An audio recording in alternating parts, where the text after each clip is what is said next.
Hi everyone, welcome to Joy Luck Coven. My name is Sandy, and this is the Saga series, episode 6 recap.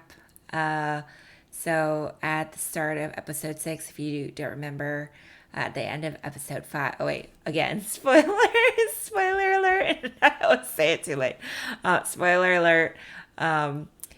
Hazel is in a kind of detention center, like prison camp school.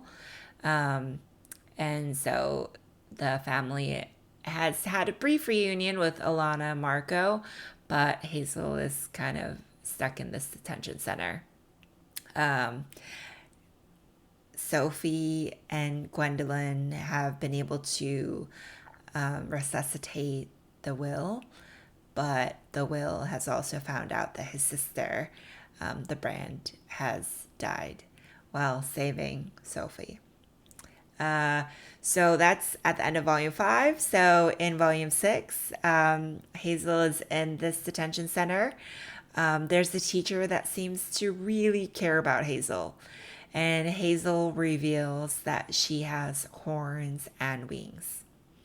There's also a new character, Petrichor. I think that's how you pronounce it. I pronounce it Petrichor.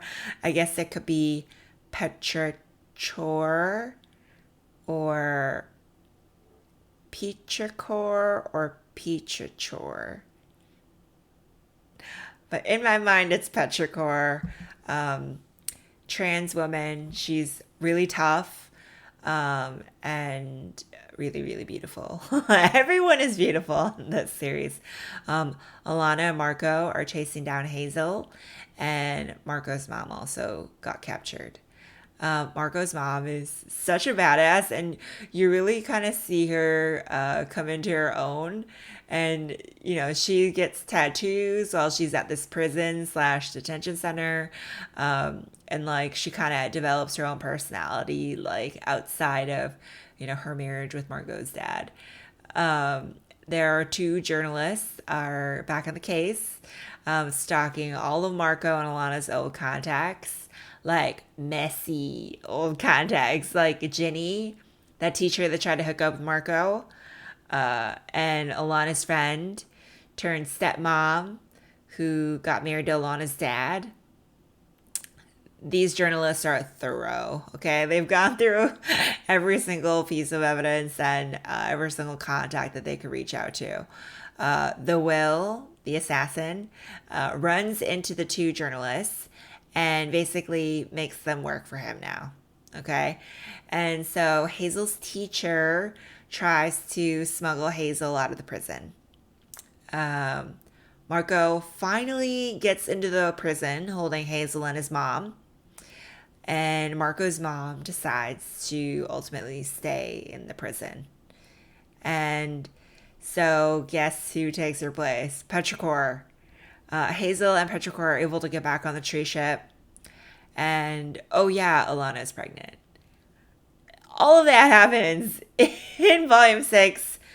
I feel like the beautiful moments of this story in volume 6 are kind of, everywhere that Hazel goes, she's met with a lot of fear, but also she's surrounded by a lot of people that really love her and that really kind of believe in what love can do. And, Hazel is a representation of that, of, the Romeo and Juliet's kid and what happens in a world where no one wants Romeo and Juliet's kid to exist.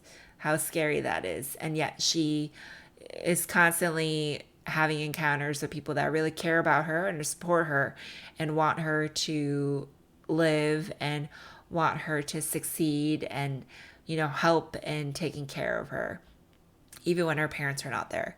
So I think that that's really beautiful. The family that you end up creating and the family that ends up caring for you when sometimes your family isn't able to do that. I think that that's really beautiful. Also, I love the introduction of this character, Petrichor. She's a trans woman. She's so tough. And you can kind of see kind of like how hard like hard ass she is, and she's kind of had to be that way.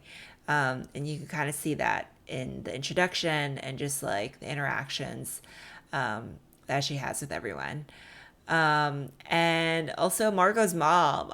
I love that Marco's mom is also like such a badass, and like goes to prison and is totally comfortable there. Like, totally happy clam, loves it there and doesn't need to go back. And decides that there's really nothing to go back to, which is wild. And also, Alana's pregnant. Like, what?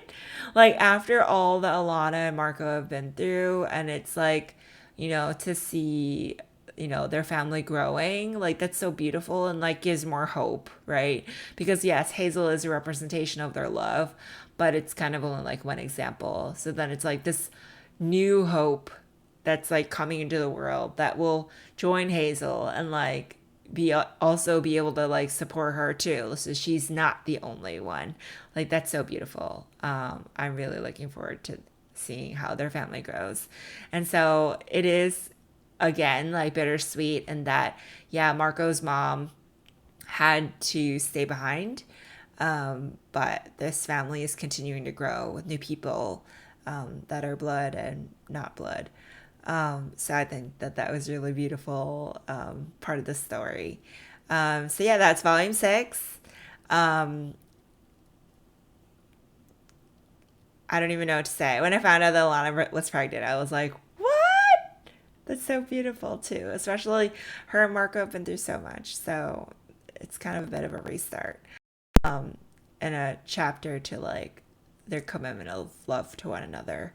Um, and so, yeah, that's volume six. Join me for volume seven. My name is Sandy. This is Joylette Coven, and we're recapping the Saga series. See you in seven. Bye.